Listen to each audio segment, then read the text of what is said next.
Welcome to Bottle Brothel. We're going to do a live review for you tonight. I'm Scott. And I'm Dave. And well, I guess we'll start off by giving you a little intro into who we are. Dave, what do you normally drink? I am an IPA guy, or anything hoppy. I usually drink beers with a lot of hops. I'm not really into the porters and the smoky flavor. I'll try anything, but definitely a hop guy. How about yourself? I'm the exact opposite. I'm into the flavored beers. I like your chocolate stouts, your fruit-flavored wheat beers, and a lot of porters. I really started to like porters recently. So the idea is that we're going to review a wide variety of beers, and we have basically opposing taste in beer, so that should be good for you guys, and we can give you a balanced review on the beers. So what do you have for us today, Scott? Well, today, because of when I got out of bed this morning, it was -2. Yeah, it's cold up here. I'm going with Winter Lager, Leinenkugel's Winter Bite. One of the main reasons I actually picked this was the label. It's probably the wrong way to pick a beer, but I choose a lot of my beers by the interesting labels. Cool. How about you, Dave? I have Sierra Nevada IPA Hop Hunter. This is an interesting beer for a couple of reasons. First is that it is actually brewed with distilled hop oil. This is kind of a new process. I guess there are some other beers that have that process. I think Pliny the Elder is one of them. But the other reason why this is interesting is because Sierra Nevada was actually going to be sued by Lagunitas for using the IPA logo that is very similar to Lagunitas' logo. But from what I've heard, Lagunitas has dropped the suit, so it's all about some good beer today, and I'm excited to try this one. Yeah. Well, I guess there's nothing left to do but to let's pour up some beer. Let's crack them open.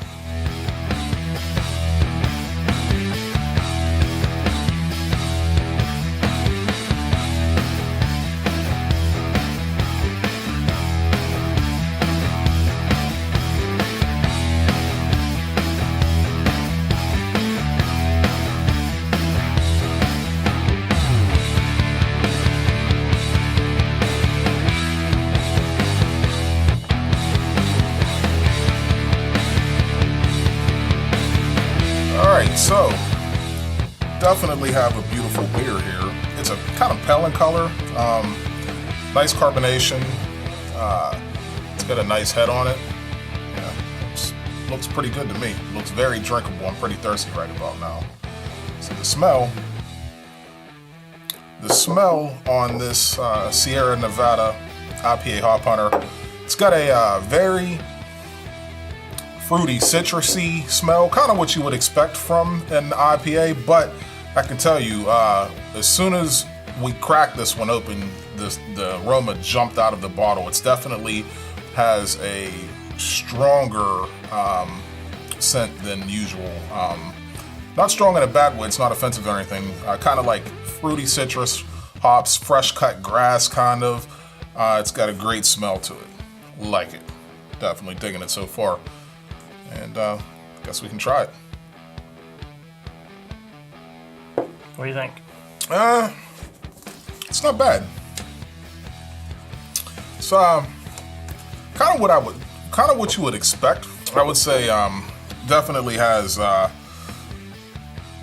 bit of a fruity, hoppy character. The hops do seem like they are a bit more fresh than you would generally expect from an IPA, unless you got it, very recently from being bottled. But I really can't say there's anything that distinguishes this from many of the other IPAs that I've tried. It has a typical West Coast hoppy type of vibe to it. It's good. There's nothing that I would say is offensive. The malt character sits nicely. It's definitely well balanced. It's just a good West Coast IPA. Nothing special and nothing offensive. So yeah, that's what I'd say. It's good, but it's not exceptional, and it's not very interesting. It's just a good West Coast IPA, very Sierra Nevada type of flavor to it. Their same hop character. So it's what you would expect with a little bit more freshness in the hop. in the hop arena.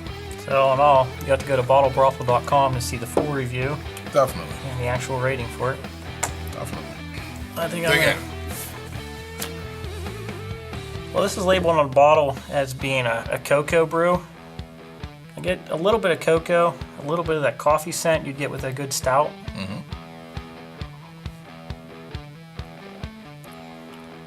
I'm trying to decide the taste. So we'll talk about the color. You see why they call it a black lager? It is almost black in color. A little lighter as you get down to the bottom of the glass. Nice thick tan head, although it's a very thin beer.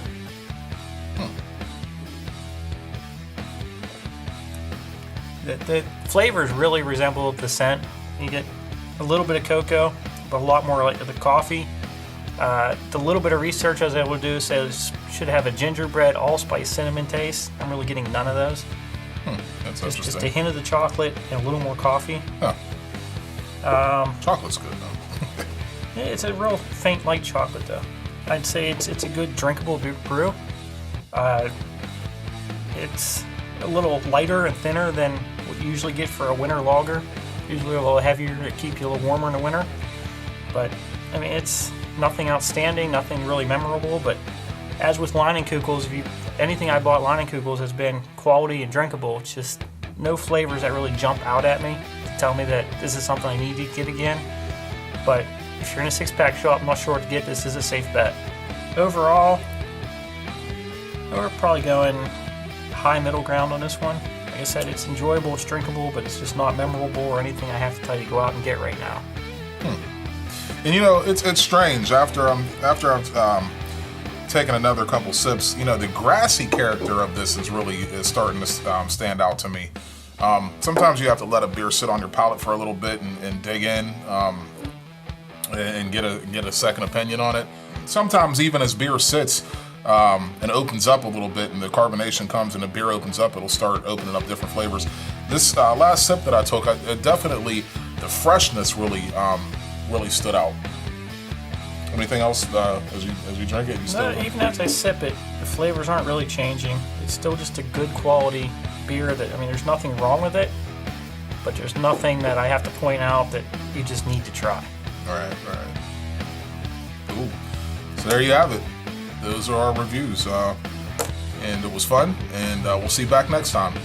All right, be sure to check us out on bottlebrothel.com and on Facebook, Bottle Brothel. And Twitter coming soon. Instagram, all that goodness coming soon. Bottle Brothel, check us out.